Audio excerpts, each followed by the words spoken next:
What's up, Andy's leaders and all listeners? This is Travis. I am so thankful you are here. Welcome back to the Custard Campus podcast, the show where leadership, growth, and our world famous frozen custard come together. We've got a celebration episode today that's going to bring up some great leadership cheat codes for you. Here we go. Our guest, Ann Burge. She has helped shape people, standards, and development across this company in a major way for many years. I've had the pleasure of working with her for many of those years, and I tell you, it's great to see her leading us. We can talk for hours about her accomplishments here at Andy's, but that's not the only reason she's here today. She just did something incredible outside of work, but it means so much here. She ran an ultra marathon. Think about that. It's not just the idea that we all go like, dang, a marathon's intense. Put ultra in front of it. 100 miles. And not only that, she finished first. Let that sink in.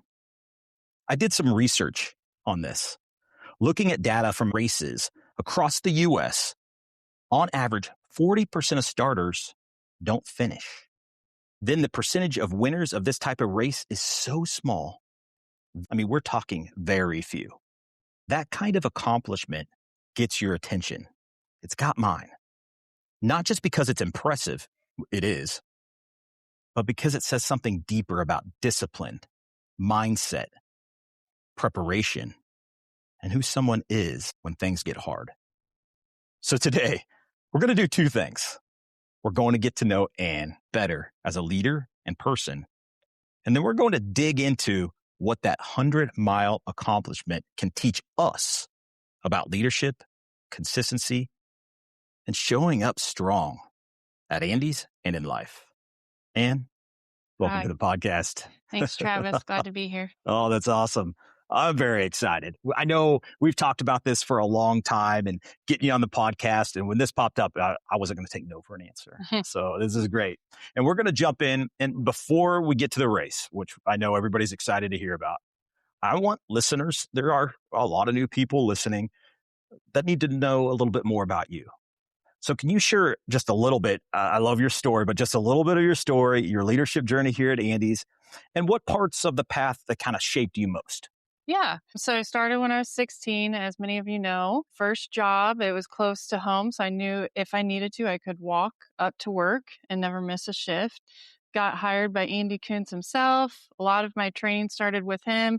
But then Carol had somebody call off on her shift at Sunshine. And so I got to go over there and fill in. And then ever after that, I got to work with Carol. That's awesome. And how many stores were with us at the time? 3. There we The go. month I started, we opened up North Glenstone, which was our 3rd store. Yeah. So we're not on the video today. Ann looks like she's only been here a few years since you said she started at 16, but she's been here for a minute since 3 stores. It's incredible. Yeah. Yeah. So then at that point, I worked through all of high school, partly into college, needed to spread my wings just for a little bit and moved to California. Great experience, learned a lot, but I moved back to be closer to family. And once Carol found that out, she asked me to come back to Andy's. And like Andy's always tries to do, she offered me more money. I needed to pay for college. And so I gladly came back. And then after I graduated college, she asked me to move to Chicago and make her managers better. And I lived up there for 5.5 years, hopefully made her managers better and built a lot of culture. I definitely learned a lot in that market through high points, low points, and just working with people and seeing the gap from what we know in Springfield. We all know the back, like the back of our hand, but then moving to Chicago and people don't know it because they don't have John, Carol, Andy, Dana, all these people who know Andy's coming into their store every single day. You helped set that. I remember visiting the market with you up there, and that's where that comes from, and that's why that market is doing so great today. Yeah, and a love of people. I know you have a love for people, and that's what kept me from leaving and getting into graphic design for what I went to school for. But we have the ability to impact people's lives every single day. Might not be a doctor, but hopefully we make a change that will last with them. I mean, you can't go wrong, whether it's the customer or the crew, but the crew is where it's at. So, and then moved to Kansas City, got to work with you at Yep. that point, oversaw Northwest Arkansas, Joplin in Kansas City. And then 2019, started working in home office. And then here we are. Here we are. That's amazing.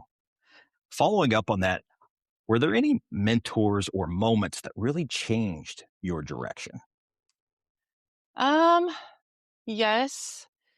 It's hard to pinpoint them. I know when Andy started, started working with Andy Moore in Chicago. He would come up, and those moments of watching him with the people. I tell the story about the hanger on the floor at Oak Lawn. So simple. And honestly, in the moment, I probably was a little aggravated because Andy walks in and he's in the back and he pulls me to the back and says, Ann, I want to show you something. And it's 3 hangers on the floor. And we all know what happens, that the white shirt wasn't unbuttoned. They pull it, the hanger flies, they don't pick it up. And in my head, when he brought it up to me, I thought, you know, all the other problems I'm trying to solve right now, and you're going to talk to me about hangers on the floor? But it was that moment when he said, if you have managers that can't worry about the hanger on the floor and make sure that they're picked up, then they're not the right person, because what else are they not seeing? And what else are they not making sure it gets fixed?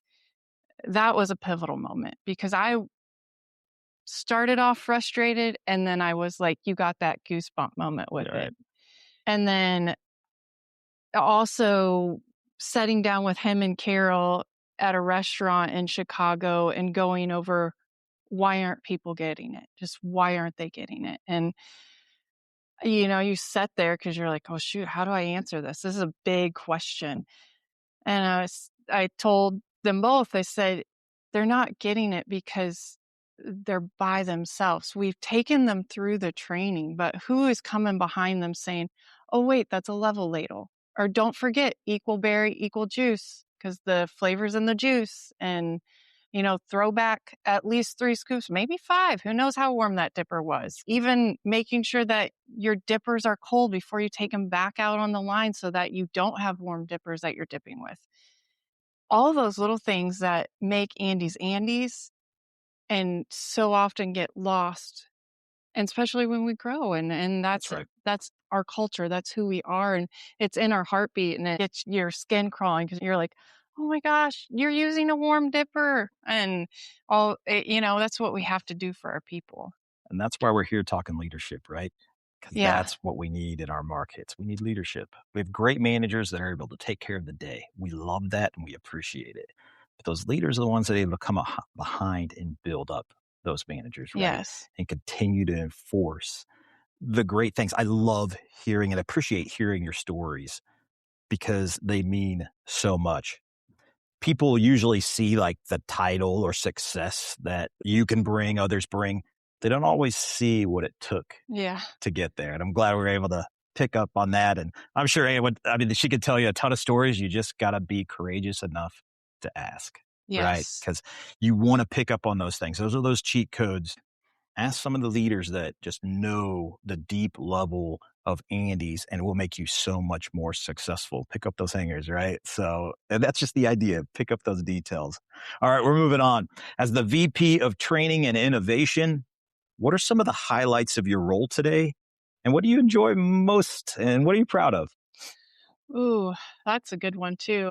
I enjoy when I get to go to the stores and work with the people. I also enjoy, as much as it in some ways makes me want to crawl under a table, is when they say, oh, I saw you on that video. You're like, yay, I'm making an impact. It was so worth making that video. But also treats, knowing, you know, all the work that goes into deciding which gooey butter cake we use, what chocolate cake we use, the recipes. I'm sorry for every single recipe that doesn't follow the rules. I know it's hard.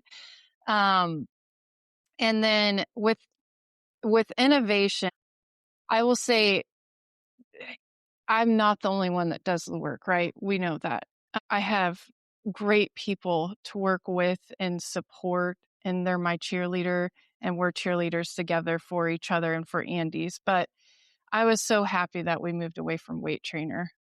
I knew that it was a sore subject. I knew it wasn't providing what we needed. We love our vendors. We try to not move away from our vendors. And so to move away from a platform where we can constantly use this new one, we can have it titled Custard Campus. Right. It's searchable. It has, because of you, gamification, and we're going to constantly work on it being better. And we know that that is providing our teams a platform that works for them in the store. We know all the things that are going on in the store. We need quick. We say your drive time needs to be 120 or less. Realistically, we all want under a minute. That's right. And if we're asking you to know how to make a cherry bash, we need you to be able to find it fast. That's And right. so I think that was something I had to stand my ground on that one too. And I'm really thankful for that. And We I'm all are, by the way. And when I came back and you made that call, that was a delight to hear. And I love the direction you took on it. So it's incredible, and it really does make a difference. Thank and you. for all of you out there, if you're not using it to the full potential, Yes. you could be so much more successful if you use Campus and all of its potential. So use it. Yeah, I mean, it comes from people It does. that know what it's like to work in the store in every position. And all we're doing is saying, hey, it took me 5 years to learn this. We want it to take 5 months for you to learn it, or, or less. So That's right. These ideas show up in so much of our work, and everything that you're presenting, whether it's treats or new innovations like Campus, this is what's going to make us successful. So, Ann, we appreciate that, but it's the time.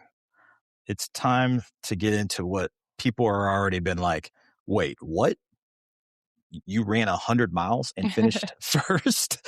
I know. I'm still asking myself that, right? Take us into that accomplishment. Why did you decide to pursue something that difficult? And what did that finish mean to you personally? yeah. So taking it to a personal level, and a lot of people know, but I grew up with a mother who has multiple sclerosis, and she was diagnosed with it way back when no one even knew what it was. And so you watch this woman who's vibrant, who is very much a go-getter. I mean, both of my parents were go-getters. And so you learn that, and it makes you who you are. And then thankfully, my first job was a company that is very much a go-getter. But I watched that be taken from someone, and it's not their choice. And it's not because they're making unhealthy choices. It's just the card that was dealt. And so that's always made me be so thankful for all of my abilities, even ability to work hard. I mean, that's a blessing. That's why I always take the stairs. I never take the elevator because I don't have to. And with that being said, I think that has created this ambition to see what's possible. And also growing up, I wasn't the smartest kid. I'm not the fastest learner, didn't make great grades.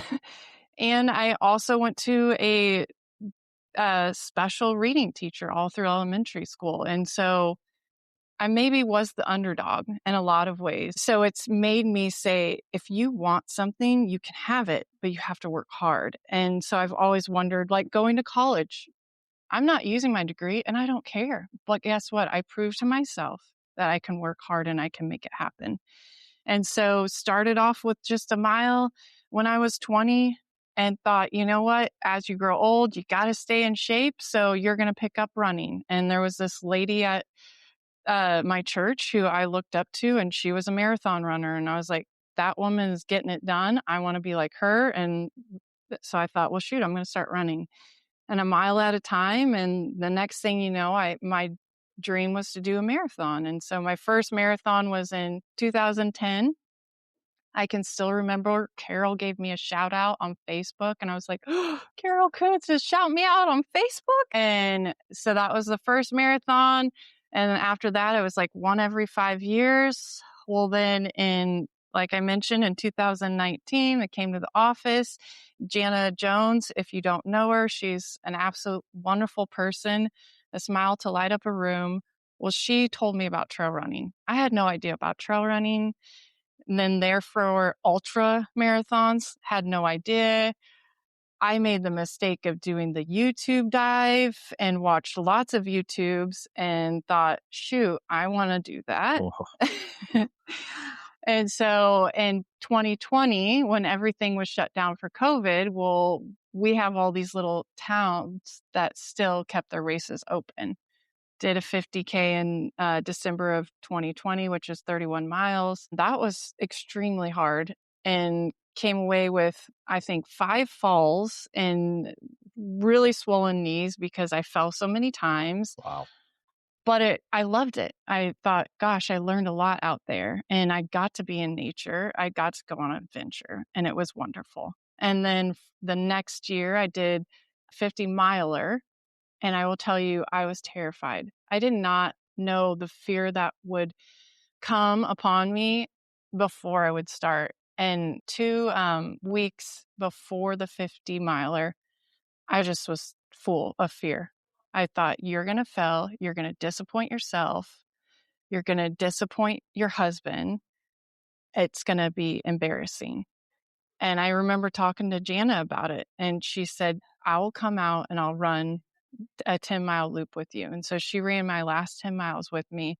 My hope for that day was that it'd be a good experience. I didn't want to hit any goals besides learn. I want to learn. And that's exactly what it was. I learned the whole way and I finished and I was shocked. And I was also shockingly less sore than I was at the 50K the Wow. year before. Fast forward, my goal was to do the 100 miler after that, but we took care of my husband's mom. She sadly got cancer. And so we wanted to make that our focus. For And we sure. did. And I'm so thankful that we got to do that. And so this year, 2026 was going to be the year. 2025 in August was when I made the decision and started training. And it training was wonderful. It was stinking hard. Every Saturday, like, oh wait, that's another 26 miler I got to do on a Saturday. 4 hours of my Saturday are gone. Thank goodness for books on audio. And thank goodness I can get up early now. And then come, March when I'm supposed to run it, and we sold our house, bought a house the week before the 100 miler. We are literally moving. And my husband was like, are you sure about this? You could probably push it off. And I was like, I've been training since August. I can't push this off. And he was so blown away that I had the mental and physical ability to go, but I knew what I wanted. I had wonderful people around me, including himself, but also my sisters crewed me. My nephew came down, and then all of my running club from Springfield came and ran with me. I could not have done it without them. If that says anything for this experience, get amazing people around you that always shock with the amount of support they'll give you. But yeah, I just started out, and I started with a book that is called Get Out of Your Own Head. And so none of those negative thoughts, those thoughts of you can't do it, you won't accomplish it, you're not capable. That was the book I started with, and it was great. I mean, I remember fist pumping to parts of the book as I'm running. It was definitely a boring track. It was on rails to trail, so an old railroad turned into a trail, and 50 miles one way and 50 miles back. And I will say the hardest part was when it got dark and you could see the next town's light, and it seems so far away. And all you're trying to do is run to that light. But I never wanted to win. My goal was 24 hours. Just prove to yourself you can do it. And also, sometimes talking about crawling in a hole, I feel embarrassed talking about it. And hopefully it is inspiring to people. But I know that it's not something everybody can do.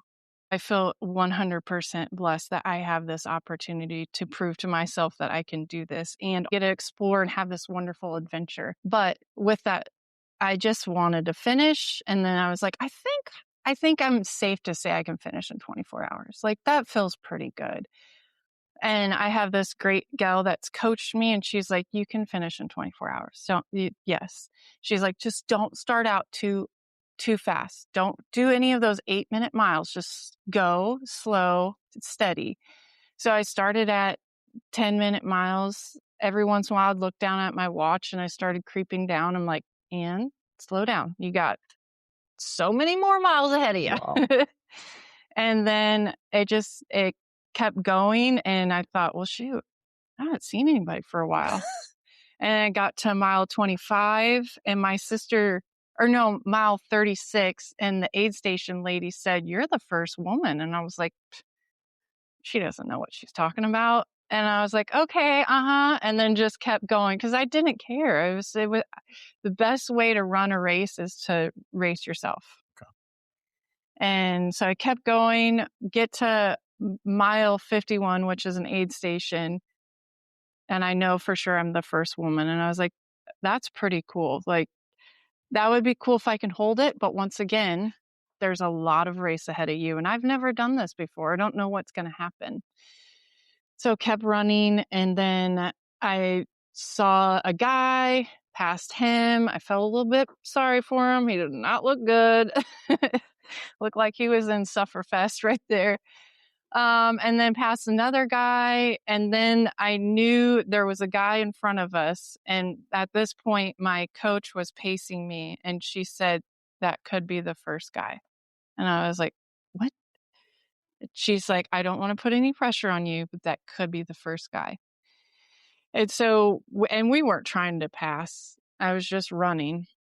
And she said, when we went to pass him, she said to him, like, hey, you want to run with us? It helps to run with people. And he's like, no, not right now. And sadly, I never saw him again. But I was probably at mile, I don't know, let's say 70. No, that was probably 67. And from there, I just kept running and kept experiencing it because things change. All of a sudden I'm dizzy and I didn't know that was going to happen, and food got harder and harder to eat and water sounded disgusting. Wow. So then, and the light disappeared and it was nighttime. And so I just kept going. And the next thing you know, I saw the lights for the town that it finished in.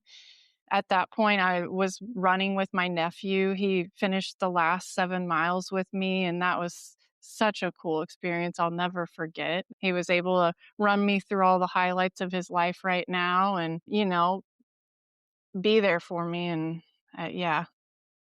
And I'm very thankful the moment I ran over to that finish line, I was so ready for it. And a lot of our listeners know that usually I'm following up on things and trying to bring something out of this. It's amazing. That's all I can say. I don't have much to follow up because that was such an amazing story. We can dive so deep into all the things that you just said in regards to our life, our mental state, our leadership. If you're listening on 1.5 just because you want to listen to the podcast, you probably need to slow it down, revisit the last 13 minutes of Ann telling this story because there is so much there. And congratulations. The one thing I forgot to mention was it ended up being 19 hours and 8 minutes. Wow. And so I set the goal for 24 and I got 19. And just like you mentioned, everybody says running's more mental than physical. You can always accomplish more than you realize you can accomplish. I remember when my dad passed away in 2017, obviously things were hard at that point. And I saw this, and my family calls me, once again, a personal note, my family calls me Annie Pooh because I loved Winnie the Pooh growing up. Okay. That's awesome. Yeah. And that might stick now, by the way.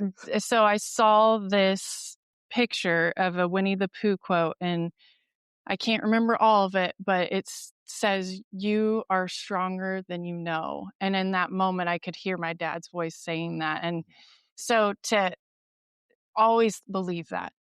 If you want to be a strong person, if you want to be a leader, you are stronger than you know. And with Andy's, that 16-year-old girl who wouldn't talk to a single soul, it took a year for her to be on window because she wouldn't smile. And Andy told her she looked like she was depressed. You're stronger than you know. So chase it and never back down and be that honest, courageous person.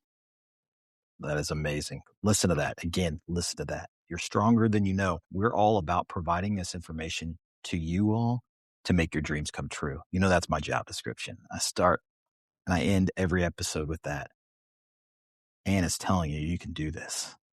You have the ability to do this. It starts with a thought, right? And that's where we want you to hear this. It starts with a thought. What do you want? And knew what you wanted. You could hear the whole story about how it all came together. But started with a thought. How incredible is that? All right, Ed, I know that's such an incredible story. And I really want to bring this back to just something for all of those leaders out there, because that has been a big part of your mission here, is to help leaders become successful. And that's what I know that the Kuntz family has asked you to do so many times over and still asking you to do. For a manager in the field who wants these big results, that's big. And again, whether it's 100 miles or purchase a house, start a family, whatever that might be, but they feel stuck. They feel stuck in the daily whirlwind. What advice would you give them about discipline, mindset, and staying on that committed path to growth? So, every aspect of your life, whether it's a personal goal outside of work or whether it is work, you have to start with looking in the mirror. I mean, we are our best cheerleader or we are our worst cheerleader.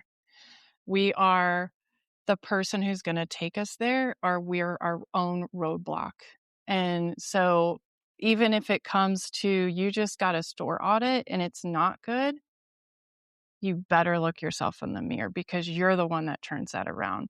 You're the one who has the best drive time. You're the one who hires right. You're the one who, if Andy walks into your store and you're not there, every single one of your people can tell him that an up cone is 2 scoops and it's 5.5 ounces. Own it. Even when you question if you should own it, own it. And that would be my biggest message is you can accomplish anything you want if you always look yourself in the mirror and you own the outcome. And if you say, well, but the weather's bad, but this happened to me. I didn't grow up right. I didn't get this handed to me. Own it. You can go as far as you can. And I can guarantee you there's somebody who's willing to accomplish more than you are with less. So Enough said. That's beautiful. Thank you. And it's strong, and it gives people something to carry in to their next shift. And please listen to that. Know yourself, understand who you are, and own it. All right. I'm blown away. I don't have much more, but before we close, and this is the way we close, because we got to bring a little fun into it. And I got to know from one of the major creators of a lot of our treats. I know a lot of people's favorite treats. I don't think I've ever asked you, Ann. What is your favorite treat? classic is a snow monster. Okay. But if I were to go into a store right now, I would have, it sounds like a lot, chip brownie waffle cone. Ooh, well, that does sound like a lot. The brownie and the waffle cone, like the butteriness of the waffle cone with the brownie, it's primo. You got me a waffle cone because that is like one of my favorites. So yeah. It's pretty much The good with crunch, anything. the smell. Yeah. And thank you, seriously, for sharing your story, your leadership journey, the mindset behind an accomplishment like that. There's a lot of value there. I'm grateful to be working with you. Same. If you do one thing today, do this. One lesson from this conversation and apply it on your very next shift. Own it.